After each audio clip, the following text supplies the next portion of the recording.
This channel does not promote any violent, harmful, or illegal activities. All content provided by this channel is meant for an educational purpose only. থেকে ঘোজাডাঙ্গা সীমান্তে থমথমে পরিবেশ। বাংলাদেশ থেকে বাংলাদেশিরা তারা passport নিয়ে একে একে ভারতে প্রবেশ করছে। ঘোজাডাঙ্গা সীমান্তে বিএসএফ এর সীমান্ত রক্ষী বাহিনী তাদের চেকিং করে ভারতে প্রবেশ করতে দিচ্ছে। বাংলাদেশিরা জানাচ্ছেন, আমরা ডাক্তার দেখানোর জন্য ভারতে এসেছি। পাশাপাশি আরও জানালেন, বাংলাদেশের অগ্নিগর্ভ হয়েছে।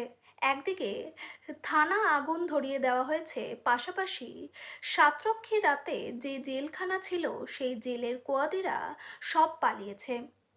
মোড়ে মোড়ে অগ্নিগর্ভ এবং সারা রাত দুষ্কৃতী হামলা চলেছে। কঠোর নিরাপত্তায় মুড়ে ফেলা হয়েছে ঘোজাডাঙ্গা সীমান্ত। এই বাঁকড়া কাজ করি। বাড়ি ফিরছেন? হ্যাঁ, বাড়ি ফিরছি। ভয় লাগছে না? হ্যাঁ, ভয় লাগছে। কী করবো, পাসপোর্টে বিশ্বাস শেষ হয়ে গেলে কী করবো, জল খাবো। কি হচ্ছে, কি শুনলেন? শুনলাম তো উল্টাপাল্টা হয়ে যেতেছে সব। কি উল্টোপাল্টা? কি সব কিছু ভেঙে ছিঁড়েছি জানিস। আগুন লাগিয়ে দিয়েছে? হ্যাঁ, থানা টানা সব। কারা মনে লাগাচ্ছে আগুন? সেইটা কইতে পারবো না কাকা, আমরা থাকি। আপনারা কি জানেন? আপনারা কি জানেন? আমরা যা চাই তা তো নাই, তার কইয়ে কোনো লাভ হবে? হ্যাঁ? আমরা যারা চাইছি সে তো নাই। কে এসে? কি চাইছে? হাসিনা চাইছিলাম।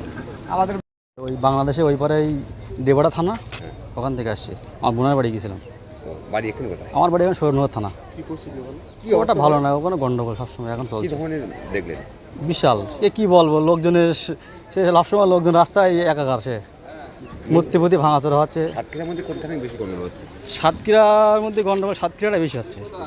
কোনো জায়গায় আগুন লাগানো অথবা বিশৃঙ্খলা? আবার দেখলাম না আগুন লাগানো, কালকে যা হয়েছে রাতে তো আমি বেরোতে পারিনি। না, আমি ওখানেই ছিলাম, আটকে ছিলাম। আতঙ্কে দেশে আসলেন?